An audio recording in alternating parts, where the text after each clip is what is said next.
Black children, black people who were ripped from their homes and detained for hours. With no warrants for hours, yeah, but traumatized. Detain what? First of all, detain is not the same as arrest. Imagine in 2025 that your job is to go on the news and talk about how zip tying children, some of them who were taken out of their beds naked in the middle of the night, is justified when there's no warrant for anybody in the building.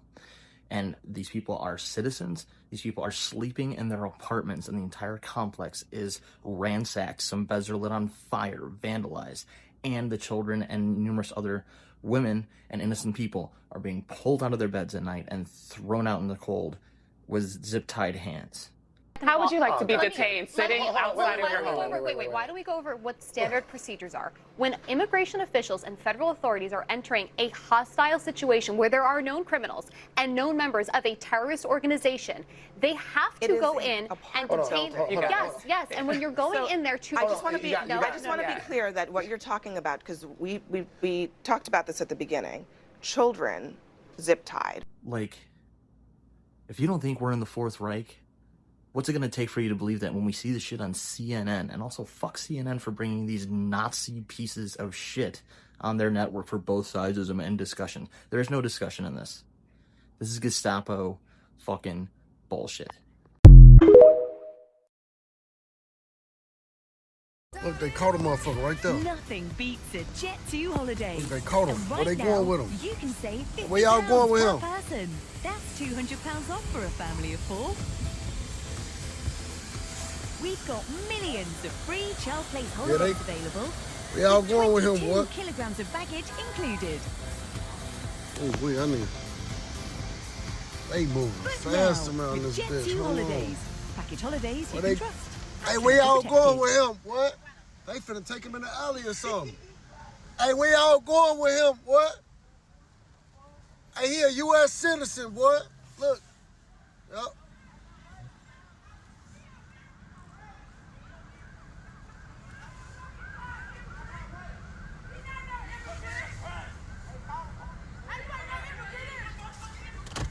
Oh, yeah. That's what I'm talking about. Let's go.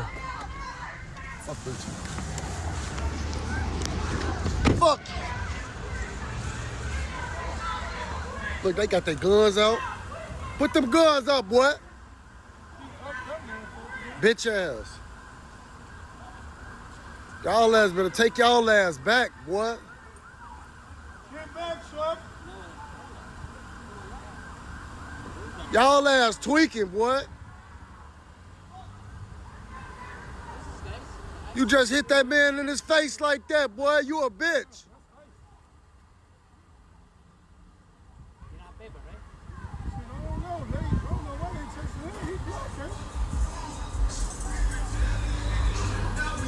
He just upped his he upped his pole on her.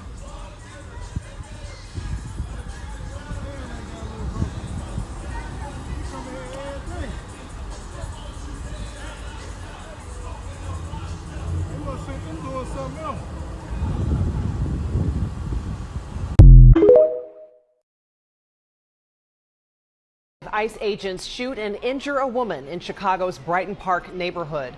The Department of Homeland Security says the woman was one of several people using their vehicles to box in agents. According to ICE, the woman also had a semi-automatic gun and tried to run over the agents. The shooting happened on South Kedzie. No ICE agents were injured. This is just one of the developments today. Governor Pritzker saying the Trump administration issued an ultimatum saying, quote, "Call up your troops or we will." The governor also says the president intends to federalize 300 members of the Illinois National Guard.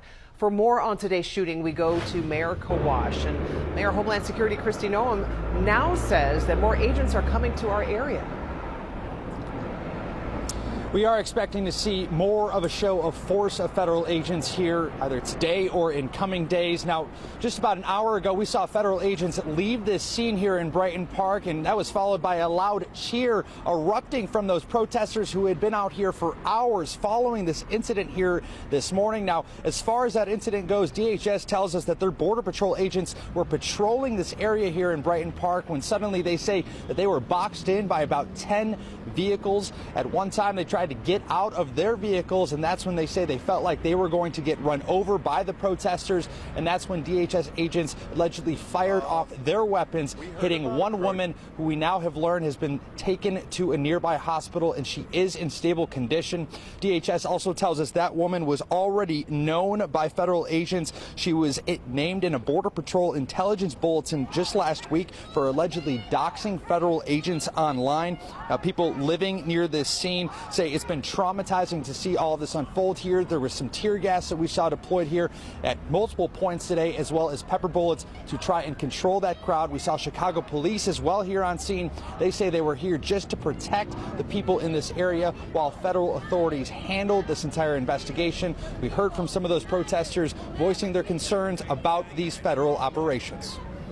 We see it on the news, we see it on our phones, but to see it live is just shocking that this is America. This is the country that we love, that we work for, that we protect. ICE is terrorizing our community. People are scared to go out. Kids are afraid to go to school. We should not be living like this. Now, DHS Secretary Kristi Noem posted on social media saying more federal agents are on the way, and that comes as Governor Pritzker says the Trump administration is trying to mobilize 300 members of the Illinois National Guard here to deal with all these operations and protests. He shared a statement saying, in part, the Trump administration's Department of War gave me an ultimatum: call up your troops or we will. It is absolutely outrageous and un-American to demand a governor send military troops within our own borders and against our will. So we will see how that plays out in terms of more federal agents coming here. Today we saw the FBI, DHS, ATF, Border Patrol all joined here, as well as Chicago police managing the scene. We did also just learn that 2 people are now in custody in connection to the ramming of the vehicles that we saw here earlier today. It is not clear if one of those 2 individuals is the woman who was shot. We are still waiting to learn some more information there, but as that comes in, we'll keep you updated. All right, Mayor, thanks. A lot unfolding there. Also today, a court hearing is now set for Tuesday afternoon in a lawsuit filed by the village of Broadview. It's over fencing surrounding the federal detention center there. As the I-Team has reported, the village is suing ICE and asking for an emergency temporary restraining order. The village says there is serious public safety issues related to the fence, and it's asking for a hearing sooner than Tuesday.